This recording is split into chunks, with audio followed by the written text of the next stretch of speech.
നമസ്കാരം.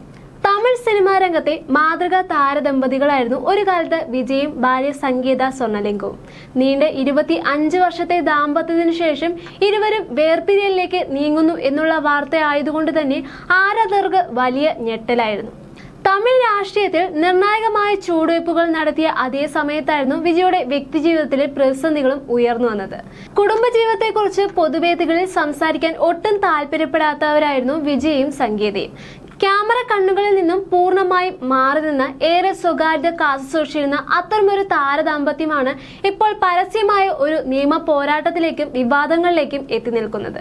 1996 പൂവേ ഉനക്കാക എന്ന ചിത്രത്തിന്റെ വൻ വിജയത്തോടെയാണ് തമിഴ് സിനിമയിലെ വിജയുടെ താരോദയം നടന്നത്. ലണ്ടനിലെ ഒരു പ്രമുഖ ശ്രീലങ്കൻ വ്യവസായിയുടെ മകളായ സംഗീത സ്വർണലിംഗം വിജയോടുള്ള ആരാധനമൊത്ത് അദ്ദേഹത്തെ കാണാനായിട്ട് ചെന്നൈയിലേക്ക് എത്തി. ആരാധകയായി തുടങ്ങിയ ആ കൂടിക്കാഴ്ച പിന്നീട് സൗഹൃദത്തിലേക്കും പ്രണയത്തിലേക്കും വഴിമാറുകയായിരുന്നു. തുടർന്ന് 1998 ജൂലൈ 10 ലണ്ടനിൽ വെച്ച് ഇരുവരും വിവാഹം രജിസ്റ്റർ ചെയ്തു. പിന്നീട് 1999 ആഗസ്റ്റ് 25 ചെന്നൈയിൽ വെച്ച് ഹൈന്ദവ ആചാരപ്രകാരം ഇരുവരും വിവാഹിതരാവുകയും ചെയ്തു.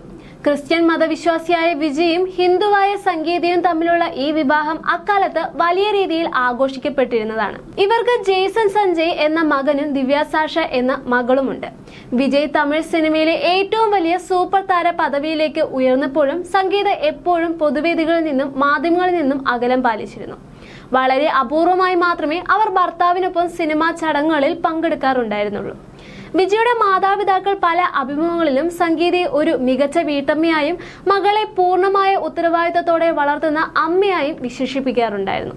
വിജയുടെ സിനിമകളുടെ ഏറ്റവും വലിയ വിമർശകയും സംഗീതയായിരുന്നു. വിജയ് തന്റെ സിനിമാ ജീവിതത്തിൽ നിന്ന് രാഷ്ട്രീയത്തിലേക്ക് ചുവടുവെക്കുന്ന ഘട്ടത്തിലായിരുന്നു ഇരുവരും തമ്മിലുള്ള ദാമ്പത്യത്തിലെ വിള്ളലുകൾ പുറം ലോകം അറിഞ്ഞു തുടങ്ങിയത്. കുറച്ചു കാലമായി ഇവർ വേർപിരിഞ്ഞാണ് താമസിക്കുന്നത് എന്ന അഭ്യൂഹങ്ങൾ നിലനിന്നിരുന്നു. ഒടുവിൽ 2026 ഫെബ്രുവരിയിൽ സംഗീത ചെങ്കൽപ്പെട്ട് കുടുംബ കോടതിയിൽ വിവാഹമോചന ഹർജി ഫയൽ ചെയ്തതോടെയാണ് കാര്യങ്ങൾ പുറം ലോകം അറിയുന്നത്. സ്പെഷ്യൽ മാരേജ് ആക്ട് പ്രകാരം ഫയൽ ചെയ്ത ഹർജിയിൽ വിജയ്ക്ക് ഒരു സഹനടിയുമായി വിവാഹേതര ബന്ധമുണ്ടെന്ന് സംഗീത ആരോപിക്കുന്നുണ്ട്. 2021 താൻ ഈ ബന്ധത്തെക്കുറിച്ച് അറിയുന്നതെന്നും ബന്ധം അവസാനിപ്പിക്കണമെന്ന് വിജയ് ഉറപ്പ് നൽകിയിരുന്നുവെന്നും അത് പാലിച്ചില്ലെന്നുമാണ് ഹർജിയിൽ പറഞ്ഞിരിക്കുന്നത്.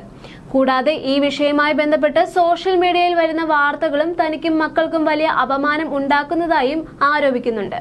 സംഗീത ആരോപിക്കുന്ന നടി തൃഷ കൃഷ്ണനാണെന്ന് ഉറപ്പിക്കുന്ന സംഭവങ്ങളും ഇതിന് പിന്നാലെ ഉണ്ടായിരുന്നു. പല പൊതുപരിപാടികളിലും വിജയ്ക്കൊപ്പം തൃഷയും സ്ഥിര സാന്നിധ്യമായിരുന്നു. വിജയ് തമിഴ്നാട് മുഖ്യമന്ത്രിയായി സത്യപ്രതിജ്ഞ ചെയ്ത ചടങ്ങിലും മുൻനിരയിൽ തൃഷ ഉണ്ടായിരുന്നു. സംഗീതയോ വിജയുടെ മക്കളോ ചടങ്ങിന് എത്തിയിരുന്നുമില്ല. വിവാഹമോചന കേസിന്റെ ഭാഗമായി കോടതിയിൽ നേരിട്ട് ഹാജരാകാനായിട്ട് സംഗീതയോടും വിജയോടും ചെങ്കൽപ്പേട്ട് മഹിളാ കോടതി നിർദ്ദേശിച്ചിരുന്നെങ്കിലും സുരക്ഷാ സാങ്കേതിക കാരണങ്ങളാൽ ഇരുവരും കോടതിയിൽ നേരിട്ട് ഹാജരായിരുന്നില്ല. അവരുടെ അഭിഭാഷകരാണ് കോടതിയിൽ എത്തിയിരുന്നത്.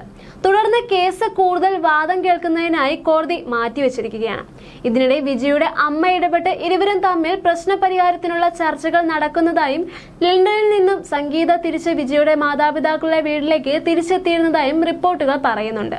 ഇത് കൂടുതൽ ശരിവെക്കുന്ന വിധമാണ് കോടതിയിൽ ഉണ്ടായ സംഭവ വികാസങ്ങളും. കേസ് പരിഗണനയിൽ എടുത്തപ്പോൾ വീഡിയോ കോൺഫറൻസിനായുള്ള മെയിൽ ID പോലും അപേക്ഷയിൽ ഉണ്ടായിരുന്നില്ല. ഇതിന്റെ അടിസ്ഥാനത്തിൽ പെറ്റീഷൻ തള്ളുകയും അടുത്ത വാദം ഓഗസ്റ്റ് 7 നീട്ടിവെക്കുകയുമായിരുന്നു.